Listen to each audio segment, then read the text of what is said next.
Good morning students. कल हमने पढ़ा था सी ब्रीज और लैंड ब्रीज के बारे में, ठीक है, कि लैंड कैसे पानी के कंपैरिजन में, वाटर के कंपैरिजन में जल्दी गर्म होता है, ठीक है ना, और रात में इसकी उल्टी प्रोसेस किस प्रकार होती है। ये सारी चीज़ें हमने पढ़ी थी कि समुद्र के किनारे के घरों में विंडो जो है समुद्र की ओर बनाई जाती है, क्यों बनाई जाती है ये भी मैंने बताया था, ठीक है।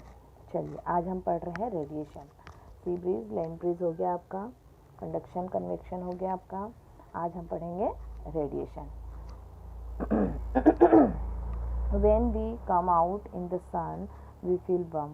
जब हम बाहर धूप में निकलते हैं, सन के सामने आते हैं, तो हम क्या महसूस करते हैं? गर्मी। कैसे महसूस करते हैं?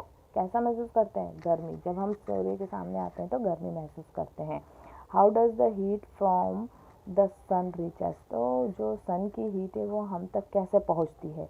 It can not reach us by conduction और convection as there is no medium such as air in most part of the, देखिए, part of the space between the earth and the sun. देखिए, earth और सन के बीच जो space है वो क्या है? क्या है? इनके बीच भी कोई मीडियम नहीं है। जो सन और अर्थ के बीच का कुछ पार्ट ऐसा भी है जहाँ पे कोई मीडियम नहीं है, ठीक है। तो हमें ये बताना है कि देखिए, जो सन से रेज आती है, हमारे तक गर्मी आ रही है, वो किसके थ्रू आ रही है? ना कंडक्शन के थ्रू आ रही है, ना कन्वेक्शन के थ्रू आ रही है, तो किसके थ्रू आ रही है ये आपको बताना है, ठीक है। From the sun the heat comes to us by another process known as radiation। तो वो जिस प्रोसेस के थ्रू सन की रेज हम तक पहुंच रही है, सन की गर्मी, सन की हीट हम तक पहुंच रही है, वो प्रोसेस है रेडिएशन, ठीक है। रेडिएशन के थ्रू सन की रेज जो है हम तक पहुंच रही है, क्योंकि सन और अर्थ के बीच का बहुत सा पार्ट जो है वहाँ कोई भी मीडियम प्रेजेंट नहीं है, विदाउट मीडियम। इसका मतलब ये है कि रेडिएशन हीट रेडिएशन के थ्रू ट्रांसफ़र हो रहा है, मतलब रेडिएशन के लिए किसी भी मीडियम की आवश्यकता नहीं होती, okay. The transfer of heat bye radiation does not require any medium, ठीक है। ट्रांसफ़र ऑफ हीट रेडियम के थ्रू, रेडिएशन के थ्रू हो रहा है। इससे क्या है? इससे ये हमें पता चलता है कि इसमें मीडियम की आवश्यकता नहीं होती। It can take place whether a medium is present और नॉट। इस यहाँ पे क्या कोई ज़रूरी नहीं है इतने कि मीडियम मीडियम हो भी सकता है, मतलब मीडियम प्रेजेंट भी रह सकता है, मीडियम प्रेजेंट नहीं भी हो सकता। इसकी रेडिएशन में मीडियम की इतनी नेसेसरी नहीं होती, इतनी आवश्यकता नहीं होती। When we sit in front of a room heater we get heat by the process. देखो, जब हम अपने कमरे में रूम हीटर के सामने बैठे हैं तो उससे भी हीट हमें किस प्रोसेस के थ्रू आ रही है? रेडिएशन के थ्रू आ रही है। A hot utensil kept away from a flame cool down as it transfer heat to the surrounding by radiation. जब गर्म बर्तन को आप फ्लेम पे से नीचे रख देते हैं उतार के, तो उसकी जो हीट होती है रेडिएशन के थ्रू सराउंडिंग में क्या होती है? फैल जाती है और बर्तन ठंडा हो जाता है।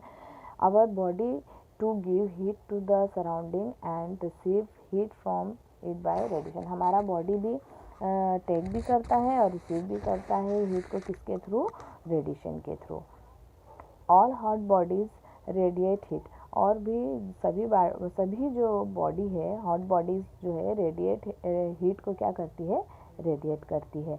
When this heat fall on some object a part of it is reflected, a part of absorbed and a part may be transmitted। देखिए, जो हमारे तक हीट पहुंच रही है, मतलब जब भी हीट जो है किसी ऑब्जेक्ट तक पहुंचती है तो ज़रूरी नहीं है कि पूरा पार्ट उसका रिफ्लेक्ट हो जाए, है ना। तो उसका कुछ पार्ट क्या होता है, उससे टकरा के वापस चला लौट जाता है, रिफ्लेक्ट हो जाता है ना। कुछ पार्ट रेडिएशन जो है टकरा के वापस उसी मीडियम में क्या होता है, या दूसरे मीडियम में लौट जाता है, उसको हम कहते हैं रिफ्लेक्ट होना।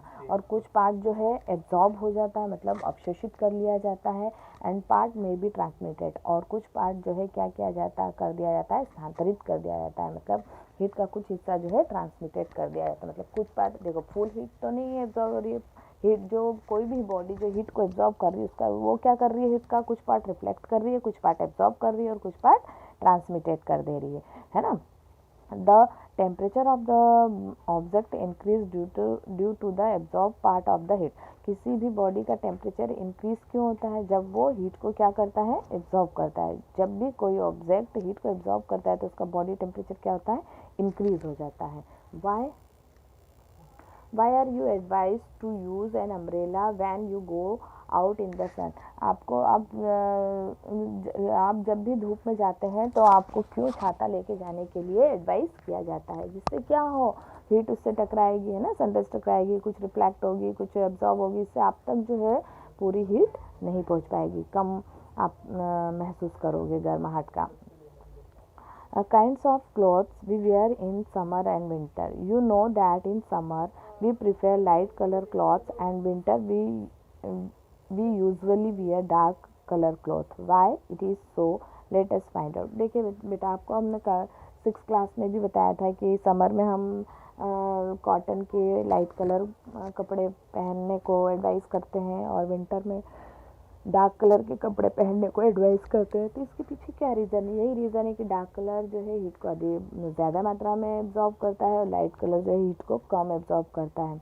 ये तो हम गर्मी में जब हम लाइट कपड़े पहनेंगे तो गर्मी का एहसास कुछ कम होगा, और कॉटन तो पसीने को एब्जॉर्ब करता ही है, ठीक है ना, उसमें पोर्स होते हैं जिससे हवा आती जाती रहती है, ठीक। और गर्मी में ठंड में क्या होता है? डार्क कलर जो होता है ज़्यादा हीट एब्जॉर्ब करता है, इससे हमें गर्माहट का एहसास होता है, ठीक है। ये एक्टिविटी 4.10 जो है हम अगली नेक्स्ट क्लास में करेंगे। ओके, अब मैं ये फ़ोटो आपको भेज दूँगी, ठीक। सी ब्रीज, लैंड ब्रीज, बेटा आप क्वेश्चन आंसर जो है मैं आपको लास्ट में ही कराऊंगी। बहुत सारे मैंने होमवर्क में क्वेश्चन आंसर दे दिए हैं। अब ये जो रेडिएशन है, कंडक्शन है, कन्वेक्शन है, ठीक है, ये सारे क्वेश्चन अब मैं लास्ट में लेसन के एंड होने पर करवा दूंगी, ठीक। चलिए।